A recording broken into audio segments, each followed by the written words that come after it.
Go again, Alma. Now, continue with the Right first. where you were. Yeah. Okay, well, anyway, I met Mother started out to town, to the store, and I stopped and I said, "Where are you going?" She said, "I've been robbed. I've been robbed." And I said, "What do you mean been robbed? Somebody stole my purse with my billfold and all my papers and everything." I said, "For goodness sake." So What time of the day was this it? was about 4:15 in the Where afternoon. was she going? She was going down to mail some letters, I think, wasn't you, Mother? Right to the chair? Well, no, I don't know who she's writing to, but anyway, so I come on around. She stopped in the front, and we got in here, and she showed me where she keeps her purse, and sure enough, it was gone.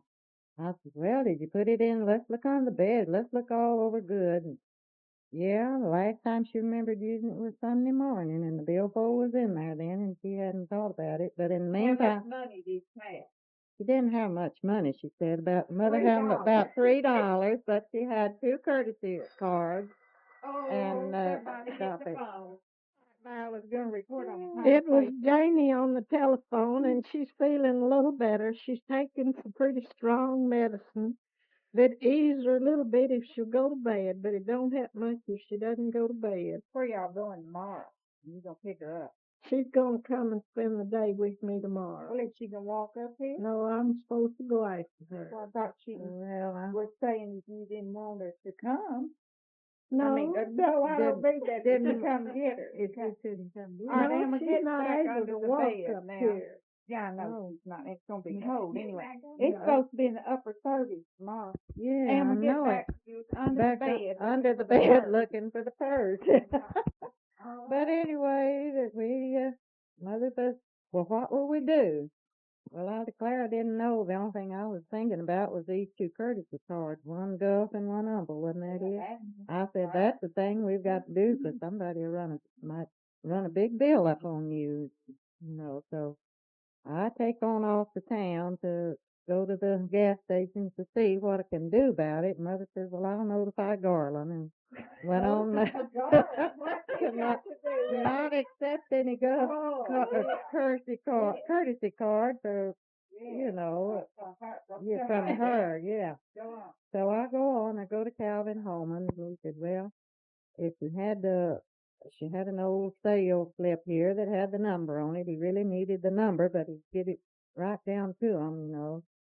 So I go on out to the Gulf station, and they told me the same thing. So David and Lynn, then come back out to see if we could help her find the little sale slip so we could get the numbers off for the courtesy card. We met her the other side of the railroad track over here heading out. Going fast? Going fast in the car, and we Without stopped. driver's license. Well, the thing about it was, though, here was the thing. She'd already gone town the day before that and hadn't even missed the bill fold or nothing. She didn't have her driver's license or anything. Her and wasn't it Aunt Janie or who?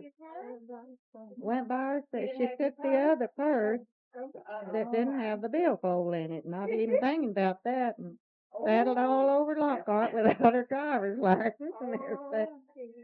So, yeah. So we stopped, and she said, got out this sheepish looking. She said, "I found the purse."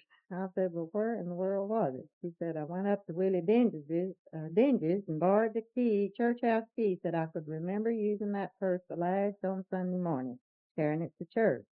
She said, "I went out there and unlocked the door and went in there with the purse, Left it sitting on the bench out at church." And I said, "Well, thank goodness you found it and it wasn't stolen."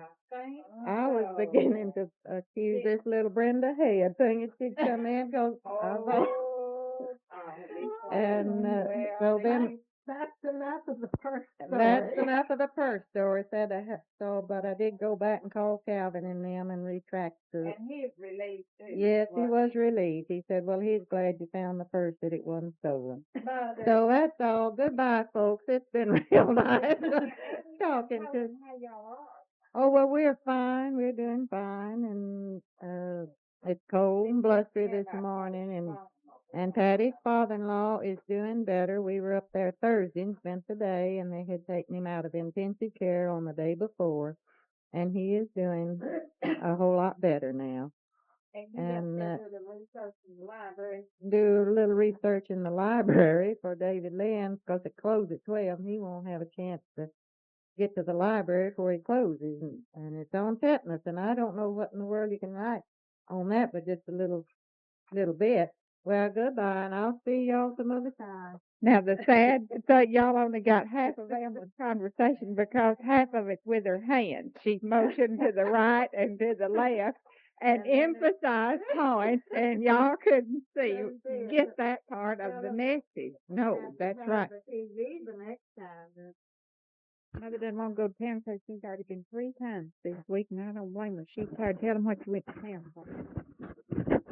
Went to the doctor Monday, carried Jane at the doctor Thursday, and went to a funeral Friday. They won't know what the doctor told you. He said I had phlebitis Same old process. in the same arm, and it is better feeling today. 15 pills a day. She's got me thinking. She's clogged up with pills, and they're red and green and orange, and she ought to be beautiful in. I think. Well, you may be. Her driver's license picture's pretty what you ever saw. Yeah, here. Tell them about your dryer. Come on. Well, on Monday after Nelta was here, when I had the sheets and the towels all to wash, the dryer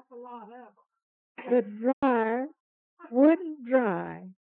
So I hung them on the line and called the Goodyear people, and the man came out, and it was a multi-breaker, faulty when they put in a new one. So that was the second one they'd had with dryers. She went to Miss Dance's funeral.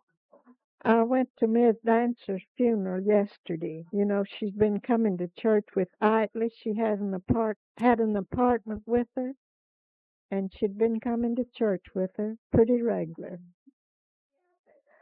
Who do you all think I sound like when I'm talking?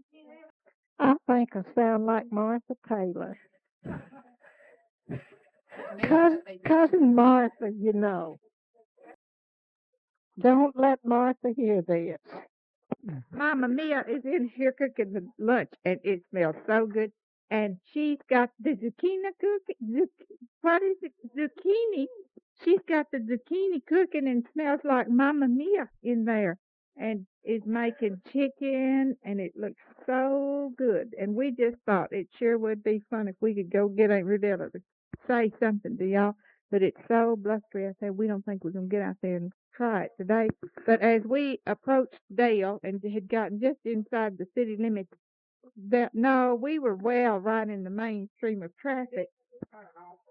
There was quite a buzz kind of session going on right on the main street. Looked like the committee was taking care of some problem because there was an old blue pickup sitting there with the hood up, and then gathered around on the sidewalk was Unc Haskell and Raymond and 2 more old men of such caliber, that age, standing there.